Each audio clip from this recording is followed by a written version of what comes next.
How you doing? I'm fantastic. I'm fantastic.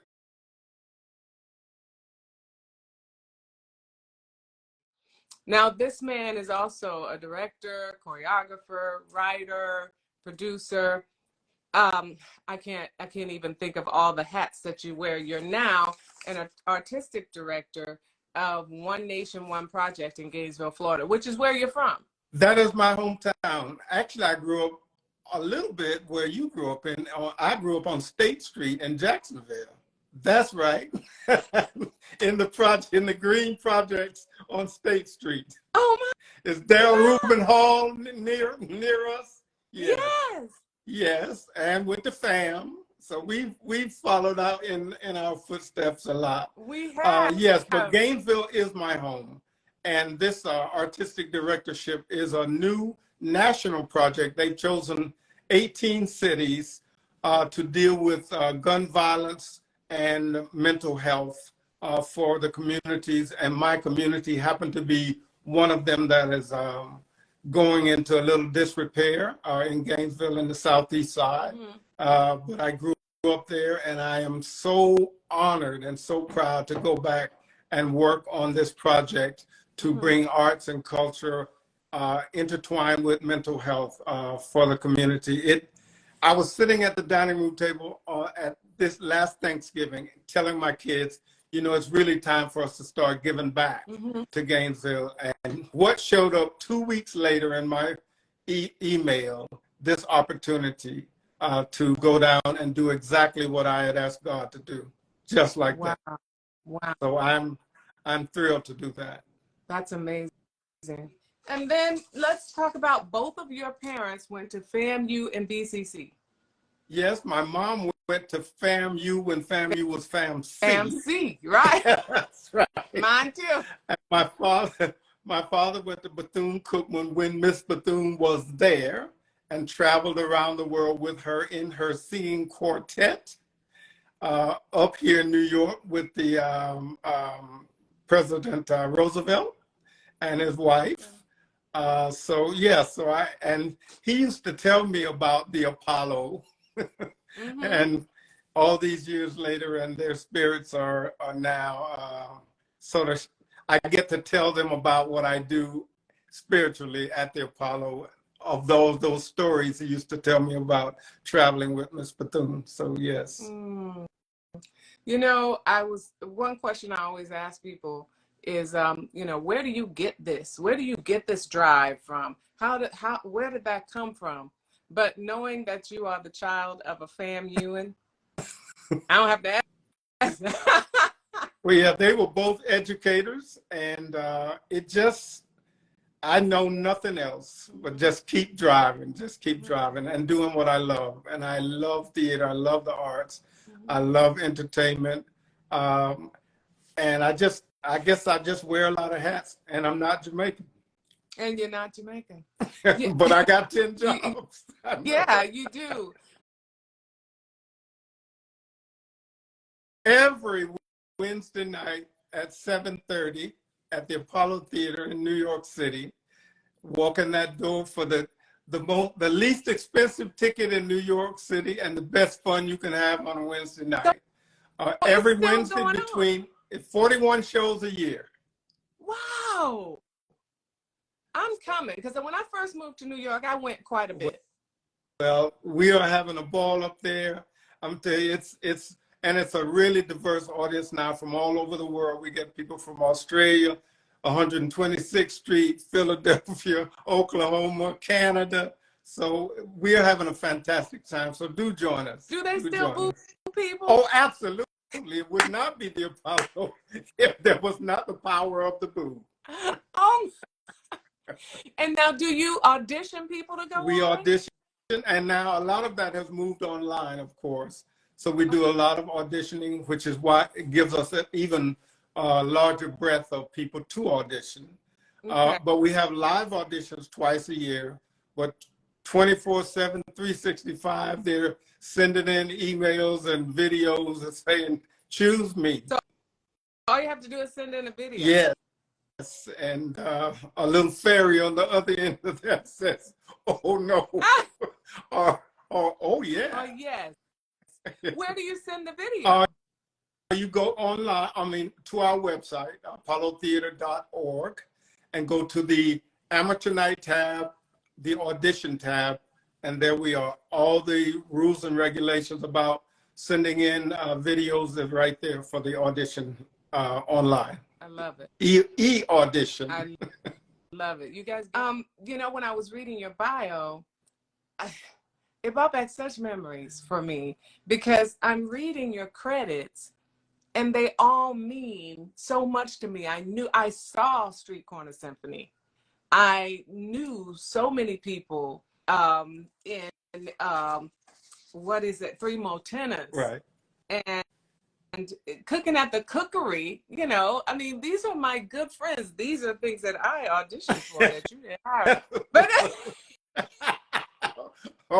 called out. No, because you always end up where you're supposed to be. That's right. But no, I don't. I've tried to do some really good work and things that I thought was important to the Black community and really the human community at large. Three Mo Tenors really was born out of the three tenors doing live at Dodger Stadium. And I saw them do that, and they ventured tongue-in-cheek to into Broadway vocalization. And I said, wait a minute, I know Black tenors that can sing Broadway jazz, spiritual, gospel, blues, soul, and it all sounds legitimately in that genre when they sing. Yeah. Yes. So that's how that was born. Yeah. If you guys, if there's any kind of YouTube clip or anything like that, go there and try to see bits and pieces of Three Mo Tenors. It will blow you away. I think I saw it several times. Yeah, I'm developing it for as an animated series now. Incredible. Yeah. Incredible. So I want to, before I start talking about your new venture, which is really exciting too, I want to also talk, I did not know you were an Army vet. I am, yes. What? Army, Q-Side 5. Yeah, my daddy. Q-Side 5. That's right. So, yeah, I mean, you are a man of many hats. Many hats, yeah. And I did not enjoy being in the Army because it was a place that just because somebody was in there before you, they could tell you what to do. And that's not necessarily a good thing. So. Yeah, I know that you were a performer. And you were in the original Dreamgirls, weren't you? No. Okay. Didn't do Dreamgirls. Like you, I auditioned every time that door opened. Didn't get it. And didn't get it. But when did you transition into directing from performing? I was an actor, singer, dancer for 14 years. I got to New York September 10th, 1981, driving through the Lincoln Tunnel with my VW Beetle from Florida. And 14 years later, I transitioned with Cooking at the Cookery and Three Mo Tenors. And then Street Corner Symphony followed, and then Three Mo Divas. So it was 14 years of, but everybody that was on tour with me through Ain't Misbehaving and all those tours, we went to Australia and all over Europe. They were like, I was lugging a huge computer in my suitcase. They're like, Marion, what is that? That was back when there was a Tandy computer from Radio Shack. And I didn't know what to do on it, but I knew it was the future. So I was hauling it around, trying to make heads or tails of it. And people used to say, Marion, what do you have in that trunk? Wow. So it's been coming a long time, but each thing prepared me for the next thing. That's for sure. Next. Yeah. How did young Marion in Jacksonville, Florida, on State Street, dream of all of this? I mean, had you seen someone do it? Was this just no? I didn't even know it was a thing. Actually, the dreaming came in my home in Gainesville, playing my 45s pretending I was the Temptations and rehearsing in my garage, and the Dells and the Delphonics, and pretending to be those people. And then we, of course, was chasing the girls, so we would put on our jumpsuits and do talent shows. And I don't know if you know Priscilla Baskerville or Not not. personally, but of course I know. Yes, she got me into show business. I was in California and I just saw a poster said Porgy and Bess, we're looking for ensemble members. I'm like, I should just try that. So I went to do that, and I got in the ensemble, and Priscilla Baskerville was actually playing Bess. And one day we were sitting on the stage, and she said, "Chip, you know, you're pretty good at this. You should come to New York and go be in show business." I didn't know any better than a few months after that, I get in my car and drive to New York. And I went to the stage door of the Luntfontein Theater, knocked on the door and said, "Is Priscilla Baskerville here?" Because she was doing Sophisticated Ladies. And she came to the door in her robe and said, "Chip, what are you doing in New York?" I said, "You told me to come." Oh, God. So that's how stupid I was. So I was here and I wasn't going back. So I said, okay. So I started taking classes and got into my first show, and that was it. I was bitten. You were bitten. Yeah. So what do you say to anyone who's somewhere like, you know, in Podunk? Not that Gainesville is Podunk. It is Podunk. But I'm not going to be the one to say it. But, you know, who's somewhere far away from New York, California, Chicago, any place like that, and they're dreaming of doing something different. What do you say to them? What gave you that thing that would put you in your car and say, "I'm going to just try it"?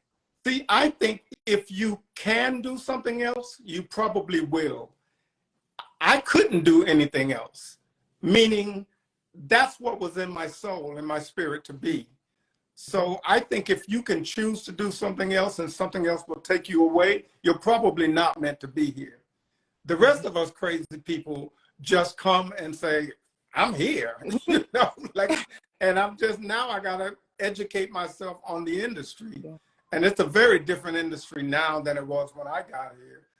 But it's, I think if your heart can let you do something else, you probably will do something else. Yeah.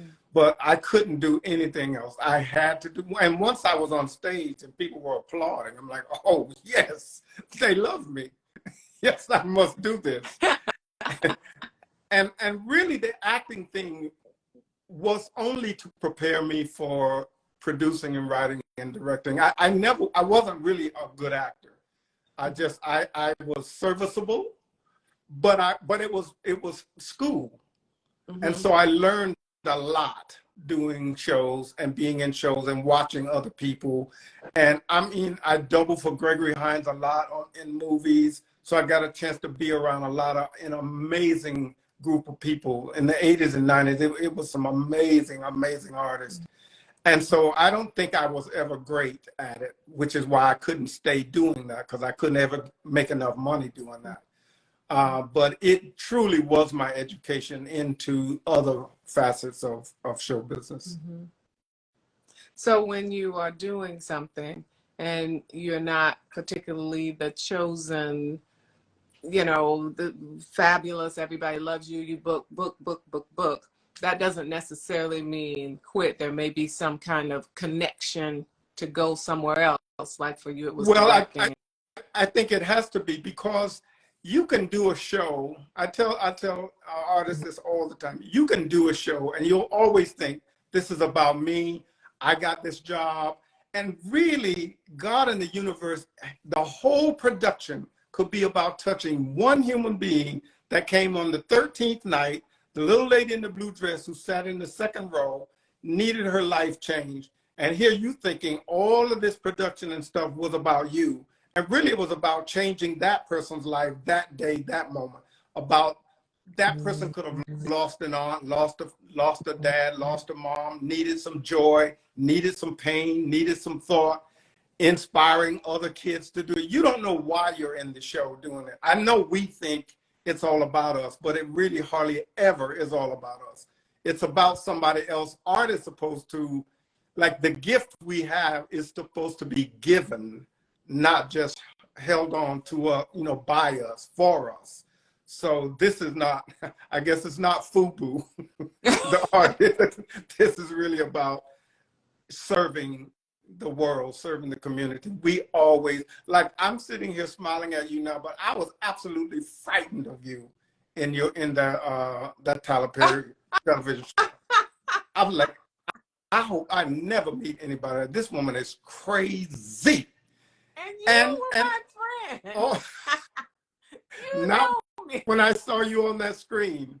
So, but the way you moved people in that is, I guess this is my point, is somebody needed that in their lives, even if it's just a distraction from something else that's happening in their lives. I think we're chosen for this.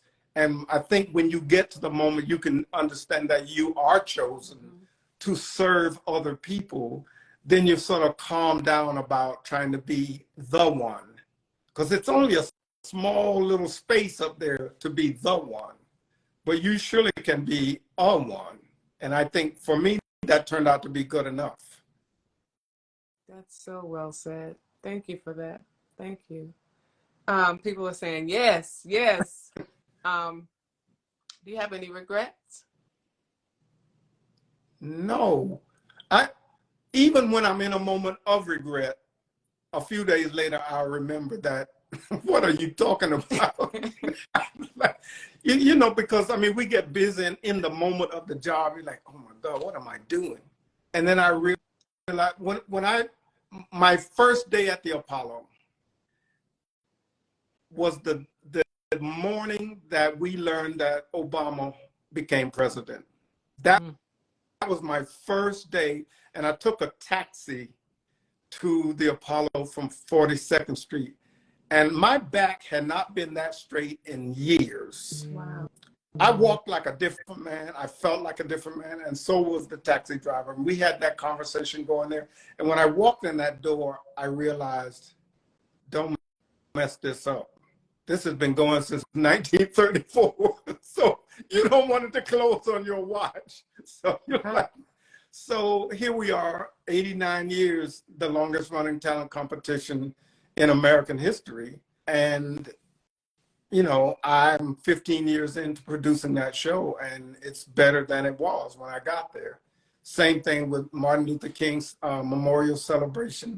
I co-directed that, co-artistic directed that with B.B. Winans.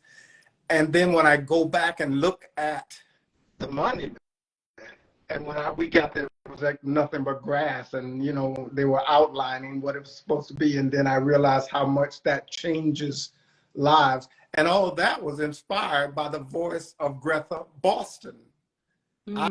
I heard her voice, and I took that voice to my interview, and that voice got me this job because it made everybody in the room cry, as Greta Boston can do.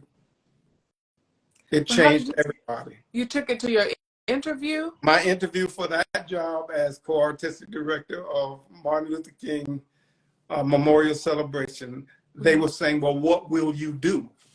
And I said, well, here's my vision. And in explaining how we would make this happen, I said, and then you have to listen to this voice, because it says everything about what King was, what King is, and what this memorial can be. And I just turned on Greta, and there it was. So you were being led, you were being guided. Yeah, I love it. I love it. So I want to talk about your latest venture, which I thought when I first saw it, I thought, oh, Marion is doing a show about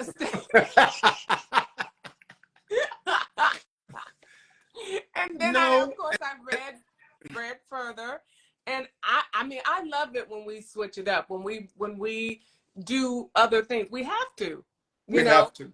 We have Yes. to. But My Estate Planner is the name of the book, right? Yes. And it's on sale at Amazon. It's a #1 seller on Amazon. It has been #1 on 3 different lists on Amazon. And I'll tell you, this goes back to my parents. My mom died, and I went home to take care of her affairs and did not realize how little I knew about her life, in that where was the will, where was the trust, what bank accounts did she have? Well, there was no social media at that time, but now we have all these social media accounts to close. We have, so, and this is a when, not if reality. And I know it's a tough subject for everyone, to talk about end of life, but there will be an end of your life. And it doesn't matter who you are, nobody gets out alive, right? So just like life insurance is necessary, estate planning, because you have and everybody thinks, well, I don't even have anything. Yeah. Whatever you have a dog, you have a cat, you have a house, you have a car, you have a bank account, you have retirement accounts, you have a husband, you have a child, you have a wife. Unless you decide where all of that stuff is going to go, the state comes and takes it. And your family doesn't get it, you don't get it. So even to go to an attorney, this book it is simply a record book of all of your obligations, documents, records, and you don't have to share the information with anybody. You just have to share the location of the book. So if you have a husband, wife, friend, lover, you say, look, if anything happens to me, my estate planner is in my drawer, is in my safe, is in the safe deposit box, and here's the key. Then you can go, and we have a PDF download version that you can just do it, you can buy that from the website as well. And you can just download it onto your computer or flash drive, and you have all that information there. But it's something that we just never do, especially our community, the entertainment community, African-American community. We just don't take care of this business. And I like to say, do you like Family Feud, but hate your family feuding? Then you need to get an estate planner and start just the first step in the process of making sure your end of life is taken care of. If you live another 50 years, great. Every year you can just update your planner, but one day you're not going to be here. One day it could be incapacitation or loss, so, and I just recently lost my sister, actually just this past July. And because I had taken care of this with my family, she had filled out her planner, and 3 months after her funeral, all was done. But with my parents, it was years and years and years and years trying to figure out where all of the stuff is. So where's the deed to your house? Where's the car note? Did she pay for the car? Did she have a bank account? Did she have an IRA? Did she have a SEP? Does she have NFTs? Does she have cryptocurrency? Where's the stocks? Where's the bonds? No one knows, because we don't usually share all of that personal information with anybody. Even when we're married, it's like, half of your spouse's stuff. So it's a serious but a necessary record book that I think, and it definitely is. It's selling very well because people, once they know about it, but a lot of people just don't think about it day to day. Does this planner take the place of a will? No, you still have to do a will. It does not. You still need a will. You need a trust. You need to go get an attorney and have all of this done. But when you take this book to your attorney, he or she has all the information they will ever need to know. So you don't have to start at that time saying, well, I think this is my bank account number. I think this is I have a credit card with Best Buy. I think, it's all written down, and you just hand him the planner, or he or she the planner, and there you have it. So no, but it is not to take the place of a will. It does not. It's not a legal document. It's just a workbook that and can list all of your information so that you can take it to an attorney. And listen, the way I remember things these days, I needed to look at myself about my stuff. Because I mean, if there's a record book with all of your accounts and the things that you have, I just think that's good for you too. If you update it every It really is. Yes, because even your passwords and things like that, like half the time you don't remember what it was. Like, what was the account number, that Apple card or the Visa card? And yes, so you have it, and it's good for that as well. And great for families. It's great gifts for families at certain times of year. You can give them out as gifts. I'm meeting with various groups and organizations now.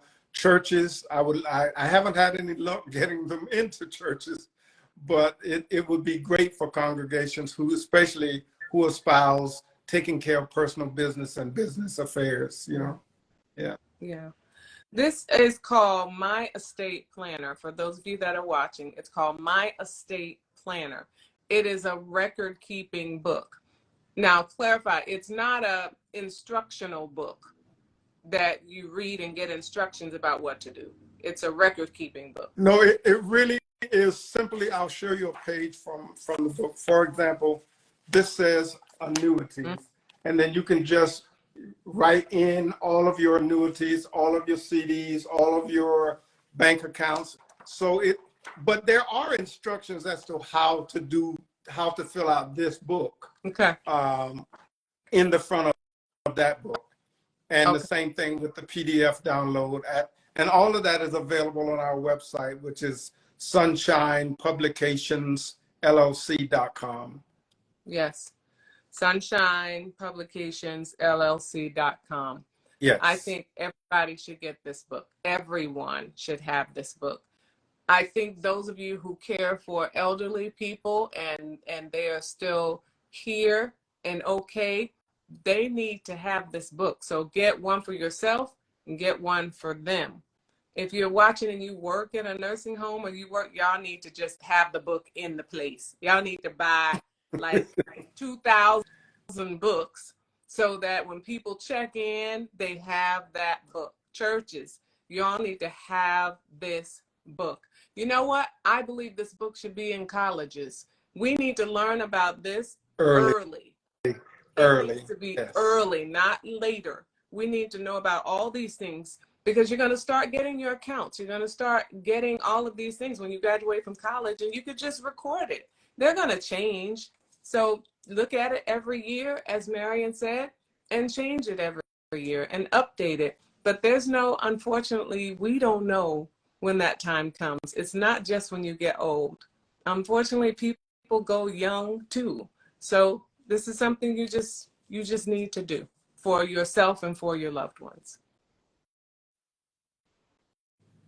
Well, thank you, Angela, so much for having me on. I really appreciate it. You are always a joy to just take in. Oh, you are a joy to have, and I appreciate you. And I'm so in awe of all the work that you've done and the way you've used your creativity on Broadway and off Broadway. And I'm going to continue to tell people about your book I'm going to log on and get it. When I get off this, I'm going to get my copy. And let me know when you and Scott and your son now would be ready to come up to Amateur Night. Just let me know. Oh my God, absolutely. He would love it. Yes, because there are kids on every show. So that would be a great night out for him. He would in the summer when he doesn't have school. So we're gonna make that happen because you have a college student. Oh yes, my baby's in college. And we're getting her first apartment this summer. So another nervous moment for Papa. I can't believe it. I remember when she was young. I know. But I I love appreciate her. you. She and my son Christopher. I mean, they're doing so well. They're just good people, and that makes me just joyful. Just joyful. They're really good Do they humans. follow their dreams like their papa? Their dreams, yes. I try to steer them away from my dreams. Are they Yeah. artists at all? Are And they actually, my son is a producer for a commercial company, but my daughter is going to school for psychology. I say you'll never run out of patience. That's for sure. We are in a whacked up world now. Yes, we are. Yes, we Yes, are. it's a Well, I'm wacky excited. world. I'm excited about this. Is there anything else you want to tell the audience about getting it or No, anything? well, again, the website, I mean, we'll put it in the links, of course, but